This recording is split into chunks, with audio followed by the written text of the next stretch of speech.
વડોદરાની સાવલી વિધાનસભા બેઠકના ધારાસભ્ય કેતન ઇનામદારે પરત ખેંચ્યું રાજીનામું. કહ્યું, ભાજપાની વિકાસ યાત્રાને સૌના સાથથી ચલાવીશું. ગેરસમજણ દૂર થઈ. પ્રદેશ અધ્યક્ષ અને ગૃહ રાજ્યમંત્રી સાથે બેઠક બાદ લીધો નિર્ણય.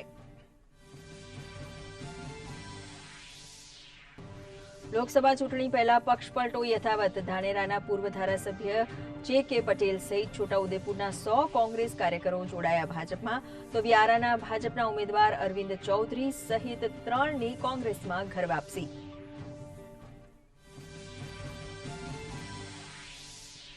અમદાવાદના પૂર્વ લોકસભા બેઠકના કોંગ્રેસના ઉમેદવાર રોહન ગુપ્તાએ પરત ખેંચી ઉમેદવારી.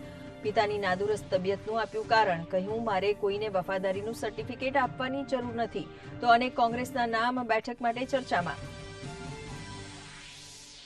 રાજ્યમાં ચૂંટણી પ્રચાર બન્યો તેજ. ભાજપના ઉમેદવાર ધવલ પટેલે ડાંગમાં, તો નીમુબહેનનું ભાવનગરના લાઠીદળ ગામે જનસંપર્ક અભિયાન. તો અમદાવાદ પશ્ચિમ લોકસભાના કોંગ્રેસના ઉમેદવારે વિવિધ વિસ્તારોમાં બૂથ સમિતિ સાથે કરી બેઠક.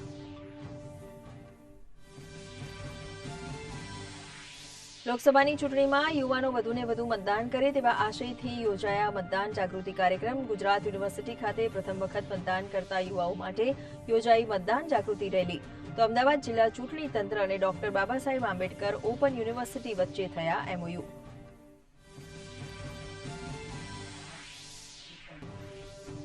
પ્રધાનમંત્રી નરેન્દ્ર મોદીનો તમિલનાડુ અને કેરળ પ્રવાસ. પ્રધાનમંત્રીએ તમિલનાડુના સેલમમાં કરી જનસભા. કહ્યું, કોંગ્રેસ અને ડીએમકેનું ગઠબંધન માત્ર નારી શક્તિને બરબાદ કરવા તલપાપડ.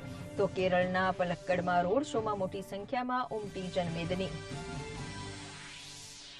કોંગ્રેસે કાર્યસમિતિની બેઠકમાં ઢંઢેરા પર મંથન. જયરામ રમેશે કહ્યું, આ ચૂંટણી ઢંઢેરો નહીં પણ ન્યાયપત્ર. 5 ન્યાયના માધ્યમથી 25 ગેરંટીનો કરાયો વાયદો.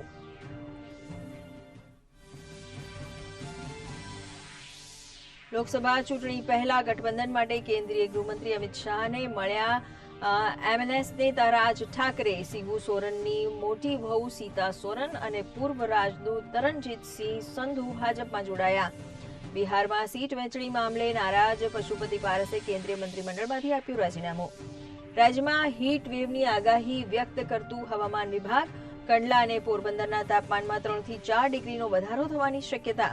સતત જમીન પરથી ફૂંકાતા પવનને કારણે ગરમ હવાનું પ્રમાણ વધવાની શક્યતા.